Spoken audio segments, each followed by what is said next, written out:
This is where I take a look at the inner walls of the chimney system, otherwise known as the flue.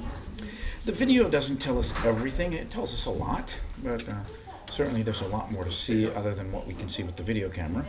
What we do see with the video cameras, we see a coating along the inner walls. You know, I can't tell you what that coating is. It has the appearance of a product called Smoke-Tite, but, well, actually, in my opinion, it has the appearance of a product called Smoke-Tite. I really don't know that it is or isn't. It could just be a smudged on mortar coating along the inner walls. If it's Smoke-Tite, Smoke-Tite's not approved for this particular application. If it's a mortar coating's not really approved for it either, as far as what's been done here. Really tough call on what this is. Either way, it's kind of it's a poor job at what it is.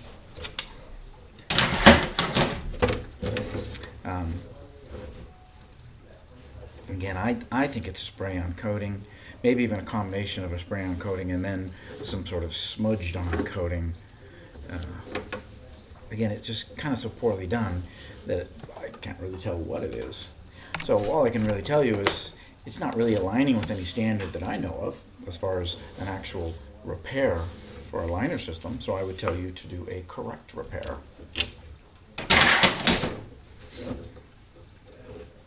It's also a pretty significant creosote buildup. A good cleaning of this system is probably going to scrape off much of this material that's on here because, again, it's so poorly done. It's not even bonding at all. We can see gaps between tiles right here. It's kind of a slight one there.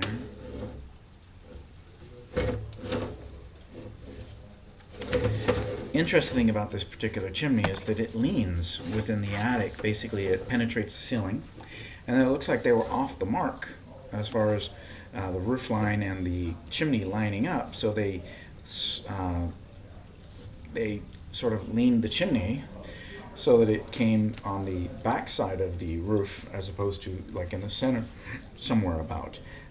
So it's sort of leaning like almost 3 inches from the roof line to the ceiling line, maybe even a little bit more. So here's a gap between the flue tiles.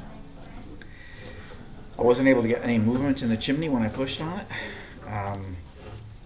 My first inclination is to tell you to brace it somehow, but then after thinking about it, I don't see how brace is really going to correct any structural issue that may or may not be there. And the reason to tell you to do a brace system is to correct a structural issue that may or may not be present. It's one of those things where I have no evidence for me to tell you that the chimney is damaged or will move at all. The only thing I have is it's not straight up and down from the ceiling line up, which isn't really the an ideal method.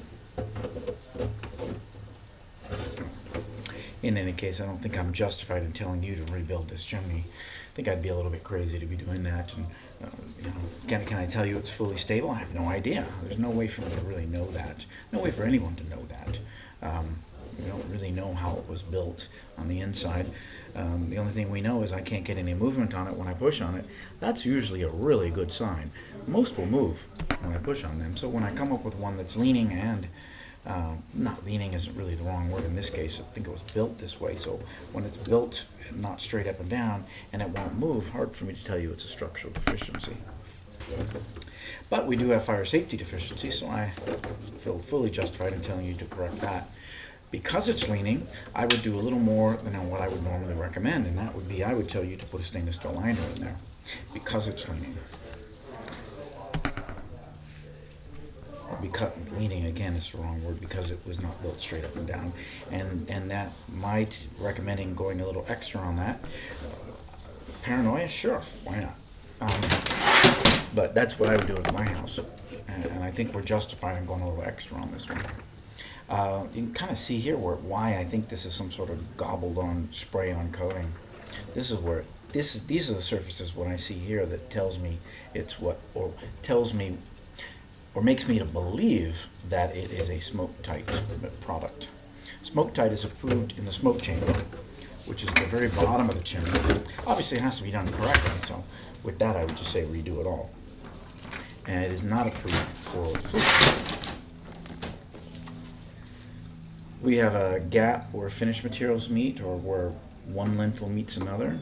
Almost looks like this rock was added at some point. That's a tough call as to whether or not that's true. We have a damper here. Closes. A log lighter right there. This system has evidence of not drafting very well. I think you're going to need a smoke guard on this one. Ensure you view my written report for my findings and recommendations.